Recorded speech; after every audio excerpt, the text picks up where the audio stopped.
लक्ष्मी प्राप्ति और रिलेशनशिप को सही करवाने के लिए लोग दूसरों की मृत्यु भी करवाते हैं। हाँ, क्या सिद्धि प्राप्त करना इतना आसान है जो लोग बोल देते हैं? सिद्धि प्राप्त करना अगर इतना आसान हो जाता तब तो आप मेरी जगह बैठी होती, मैं आपकी जगह बैठी होती। यक्षिणी क्या काम करती है? यक्ष का काम होता है आपकी सारी इच्छाओं की पूर्ति। तो चाटुक्रिय को इस तरीके से कि सामने वाला जैसा मैं चाहूँ वो वैसी ही चले। आपके ऊपर ही किसी ने किसी को छोड़ दिया जो आपको दिख नहीं रहा, तो वो जो चाहे आपसे करवाए। आपका मन है मैं पानी पी लूं, लेकिन आपके मन की बातों को समझ के आपसे पहले फेंक दिया उस पानी को।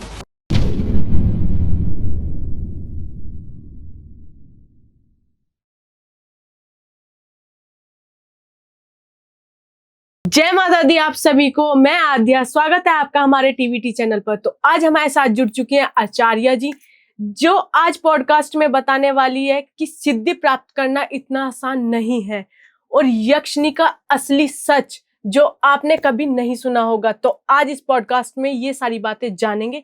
तो आइए इनका स्वागत करते हैं। जय माता दी। जय माता दी। तो आचार्य जी, आजकल लोग मारन क्रिया बहुत करा रहे हैं, बोलते हैं कि हमने अपने दुश्मनों पे मारन क्रिया करा दी। और सच में ही क्या वो मारन क्रिया पॉसिबल है? इस दुनिया में सब चीज पॉसिबल है। अच्छा। जन्म है तो मृत्यु भी है, जी है। नॉर्मल लाइफ है तो एक्सीडेंट भी है, जी है। और अच्छे हैं तो बुरे भी हैं।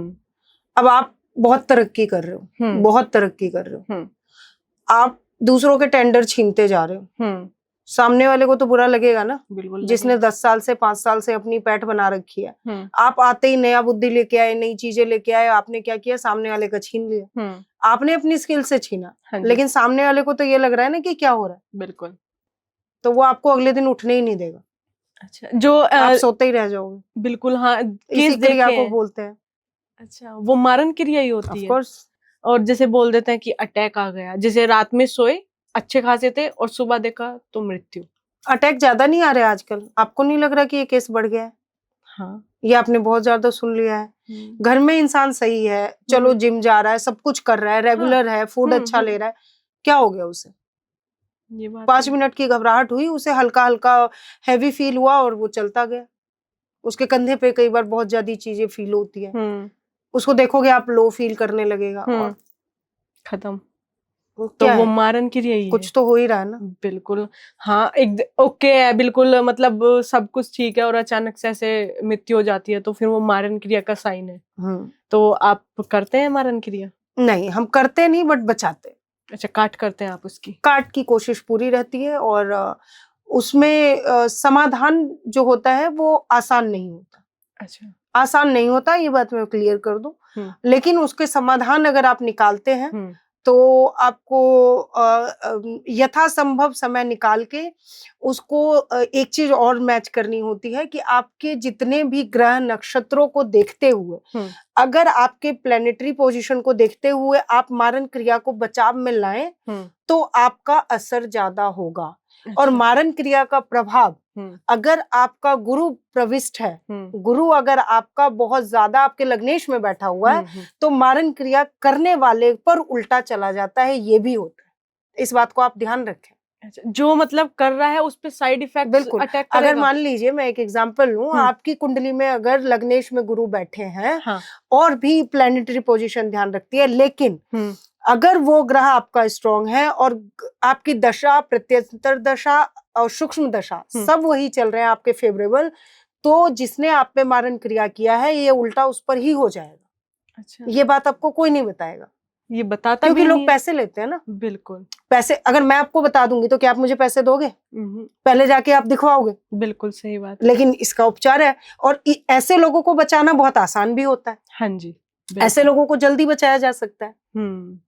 बिल्कुल, ये तो आपने एक बहुत अलग ही बात बताई है, क्योंकि पहली बार सुनी है कि इसका समाधान भी बहुत आसान भी है और कठिन भी है। बिल्कुल बिल्कुल। तो आपके पास मतलब जैसे आते हैं तो आप काफी लोगों का सॉल्यूशन भी करते हैं।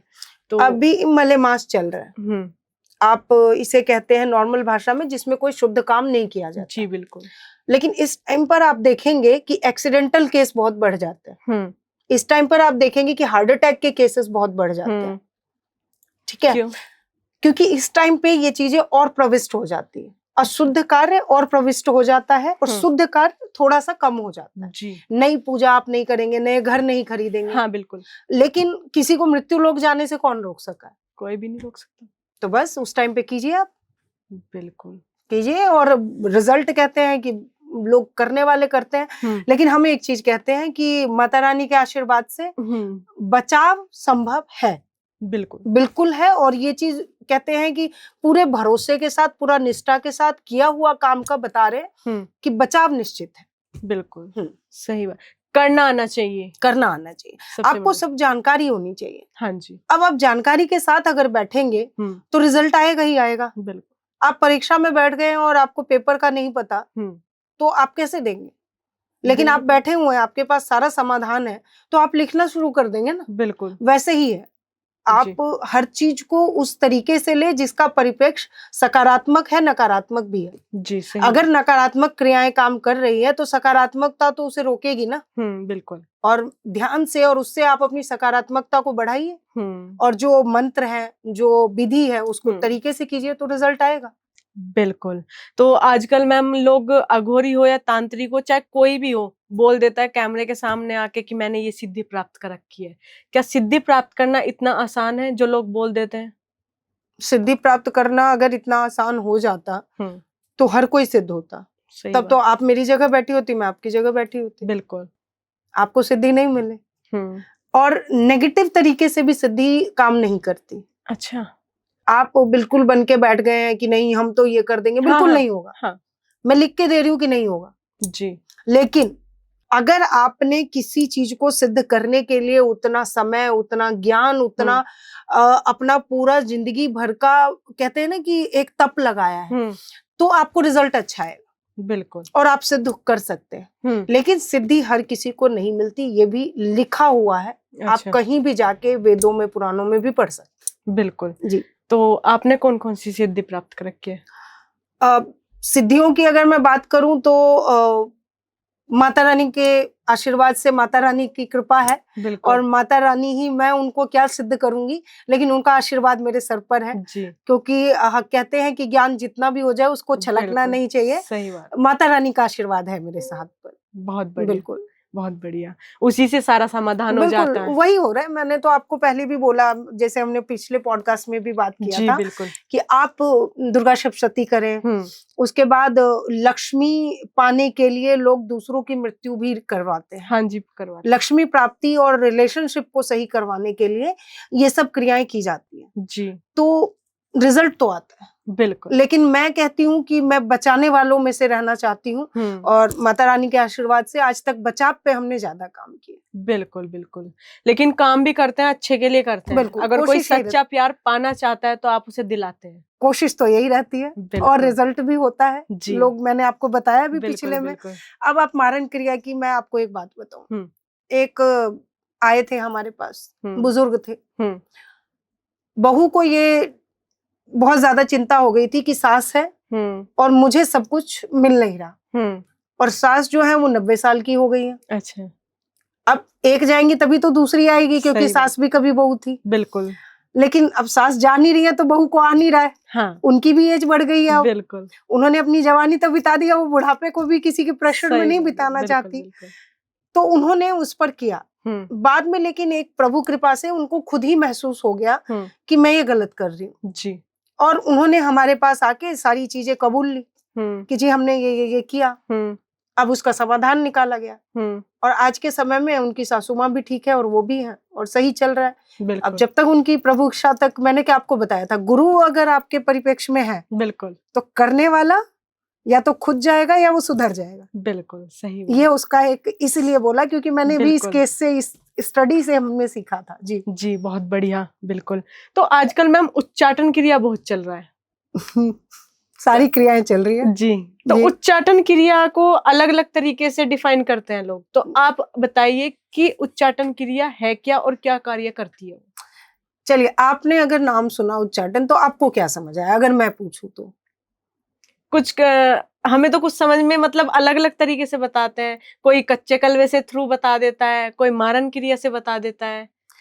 देखिए, जो हमने समझा है अभी तक के अपने केस स्टडी में, उसमें ये है कि कोई भी ऐसी चीज जो कि नकारात्मक है उसको आपके साथ लगा देना, अच्छा, जो कि आपके अंदर की शांति को, आपके मन को कहते हैं कि अस्त व्यस्त कर दे, और जिसके बाद आप वो ना कर पाए जो जिसके लिए आप इस धरती पर आए हैं, आप उससे अलग ही ट्रैक पर जाने लगे। अच्छा, ये उच्चाटन, बिल्कुल, इसको बहुत सिंपल तरीके से हम समझते हैं। जी। अब इस क्रिया का असर भी कुछ अलग नहीं है, जो सब में होता है, हाँ, वही इसका भी असर है। अच्छा, बस इसमें एक चीज है कि वो कहते हैं कि कोई चीज एकदम से रिजल्ट देता है, कोई चीज टाइम लेके, तो ये बिल्कुल। Time taking. अच्छा, इसकी टाइमिंग जी। होती है, बिल्कुल। तो काफी लोग वो भी कराते हैं उच्चाटन क्रिया को इस तरीके से कि सामने वाला जैसा मैं चाहूँ वो वैसी ही चले। अगर मैं उसे बोलता हूँ बैठ जाए तो वो बैठे। तो उच्चाटन क्रिया क्या सच में ये काम करती है? हाँ, बिल्कुल करती है। अच्छा, अगर कोई आपको, आपके माइंड को, आपका माइंड लैपटॉप है, उसमें रैम और रोम मेमोरी फिट है, बिल्कुल है। अब उसको आपके हाथ में कमांड्स है सारी। हाँ अब जी। आप जो कमांड देंगे वो वही करेगा। बिल्कुल। तो जब आपके ऊपर ही किसी ने किसी को छोड़ दिया जो आपको दिख नहीं रहा, तो वो जो चाहे आपसे करवाए। जी, बिल्कुल। आपका मन है मैं पानी पी लूं, लेकिन आपके मन की बात को समझ के आपसे पहले पानी पी गया, हाँ, या उसने फेंक दिया उस पानी को, तो आप तो कर नहीं रहे हो, नहीं, तो वो सिर्फ एक उच्चाटन क्रिया है, चल रही है। बिल्कुल। तो आपके पास केस भी आते होंगे, रिसेंटली कोई केस आया उच्चाटन क्रिया का? रिसेंटली अगर केस की मैं बात करूं तो एक बहुत छोटी सी बात थी, मुझे तो बहुत छोटी लगी। दो बच्चे थे जो बहुत अच्छे यूनिवर्सिटी में पढ़ रहे थे। उन्होंने एक दूसरे के कंपटीशन के लिए ही, कॉम्पिटिटिव एग्जाम के लिए दूसरे पर करवा दिया, जिससे कि जो वो सोचे वो मैं लिख दूं। अच्छा, क्योंकि वो क्लास का टॉपर बच्चा है, जो वो सोचे वहां ये मैं लिख दूं उसके लिखने से पहले। और इसका रिजल्ट ये हुआ कि एग्जाम के बाद दोनों ही बहुत बुरी स्थिति, गंभीर स्थिति में आ गए। अच्छा, तब जिसने करवाया था उसने कबूल किया, फिर उसका इलाज किया गया और समाधान निकला। प्रभु इच्छा से दोनों ही अच्छे हैं, अभी स्वस्थ है। आचार्य जी, आजकल यक्षिणी का बहुत ट्रेंड है, तो यक्षिणी भी बताइए, फिर यक्षिणी क्या काम करती है? वाह, एक सुंदर स्त्री इमेजिन कीजिए। अच्छा, जिसको देखते ही मतलब मन से निकले क्या बात। बस वही होती हैं जो आपके साथ रहती है, दिखती नहीं है, लेकिन जब वो मंजुलिका रूप में आती हैं, हाँ, तब आप उन्हें देख नहीं सकते। वो आपके सारे कार्य सिद्ध करेंगी। आपने जिन्न सुना होगा? हाँ जी, सुना। जैसे मुसलमानों में होता है, बड़ी सारी बचपन से हम कहानियां पढ़ते, बिल्कुल, वैसे ही होता है। अच्छा, यक्ष का काम होता है आपकी सारी इच्छाओं की पूर्ति, लेकिन उसके बदले उसे हमेशा अपना कुछ ना कुछ चाहिए होता है, जो उसका स्वार्थ सिद्धि है। अच्छा, अगर आपने उसको उसका नहीं दिया भाग, तो फिर वो आपको नहीं छोड़े। तो इसका एक साइड इफेक्ट भी है, अगर वो बहुत कुछ बड़ा साइड इफेक्ट है। आप एक बात सोचो, एक गिलास पानी के लिए भी आपको 10 रुपए देने पड़ते हैं। बिल्कुल देने पड़ते हैं। तो जो आपको जिंदगी का सब सुख दे रहा है, वो आपसे कुछ लेगा नहीं? बिल्कुल लेगा। और ये सिद्धि कुछ ऐसे लोग करते हैं, मैं उनको ऐसा बोलती हूँ, जिनको ना जिंदगी में अपने पर भरोसा नहीं होता जी, और ये आपको, आपके परिवार को, सबको ही नाश कर देते हैं, वंश का नाश हो। बिल्कुल, अगर उसके पक्ष में अगर उसे कुछ ना दे, अदरवाइज दे रहे हैं, देखिए वो अपना भाग लेके जाएगा। अच्छा, जो आया है वो अपना भाग, और वो आने से पहले करार करवाते हैं।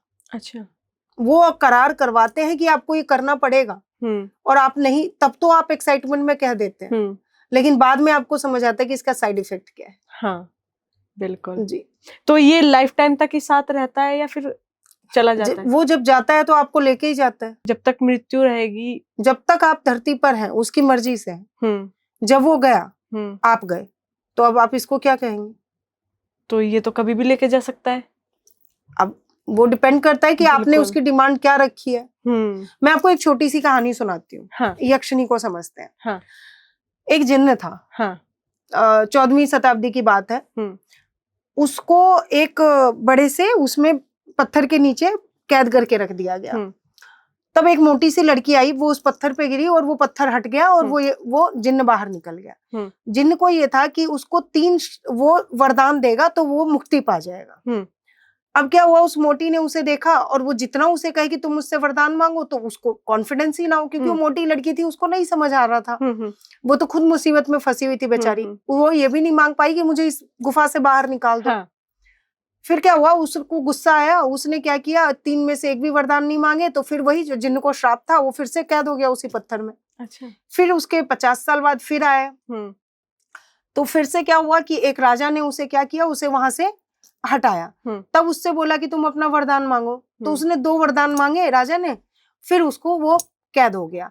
तब एक आया, उसने जिन्न को कैद कर दिया एक बोतल में। अब वो बोतल जो है वो नए एरा में आ गया, जो हमारे आज के जेनजी हैं। बिल्कुल। तो जेनजी के एरा में आया। एक जेनजी ने उस एंटीक बोतल को उठाया, उठा के ले गया, भाई डेकोरेट कर दिया। अब वो निकली एक बड़े बिजनेसमैन की वाइफ। तो उसने बोला कि उसने जब उसको एंटीक को हटाया और निकाला तो उसमें से जिन्न निकला। जिन्न निकलने के बाद कह रहा है, बोलो क्या मांगते हो। अच्छा। उसने बोला, भाई मुझे 3 वरदान चाहिए। उसने बोला, क्या तुम 3 मांग सकती हो और तीसरे पे मेरा भी मुक्ति हो जाएगा। उसने बोला, मुझे सबसे ज्यादा इंटेलिजेंट बना दो। ठीक है। तो जिन्न की बात सुन के क्या किया उन्होंने, सारी बुक्स जिन्न ने उसे एक बार में एक सिरप बनाया और उसे दे दिया, उसने पी लिया। उसको सारी बुद्धि आ गई। अब उसको बुद्धि आ गई तो उसे अपने पति से इरिटेशन होने लगी। अच्छा। उसे लगने लगा कि यार ये मुझे रोकता है, मुझे परेशान करता है। उसने उसको हटा दिया। फिर उसने जिन्न से मांगा कि मैं कभी बूढ़ी ना हूं, मैं ऐसी ही रहूं, खूबसूरत दिखूं। जिन्न ने बोल दिया, चलो ठीक है। ऐसे ही यक्ष करता है, आप बिहेवियर को नोटिस कर। तो ये भी हो गया। अब उसके साथ रहते रहते उसे प्यार हो गया, जिन्न को उससे प्यार हो गया। अच्छा। और उसे ये पता था कि ये इतनी बुद्धिमान है कि ये तीसरा वरदान मांगेगी।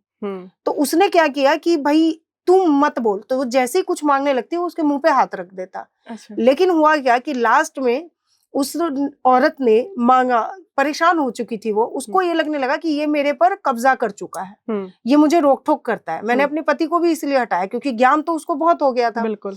अब उसने क्या किया कि उसको फिर से बॉटल में पैक करने की कोशिश की और उसने सोचा कि इसको मुक्ति मिल जाए। तो वो कह रहा है कि तुम मत मांगो, उसके मुंह पर हाथ देके कि तुम मत मांग, नहीं तो मैं चला जाऊंगा। बट औरत इतनी परेशान हो चुकी थी कि उसने बोला कि मैं जितनी भी बातें हैं सब भूल जाऊं। अच्छा। और जब तक वो बॉटल में पैक होता उससे पहले उसने वरदान मांग लिया और वो जिन्न को मुक्ति मिल गई। उसके तो बाद यही यक्षिणी का काम होता है। इस कहानी से आप समझ गए हो? बिल्कुल समझ गए जी। धन्यवाद आपका कि आपने हमारे लिए टाइम निकाला। बहुत अच्छा लगा आपसे बात करके। जय मां।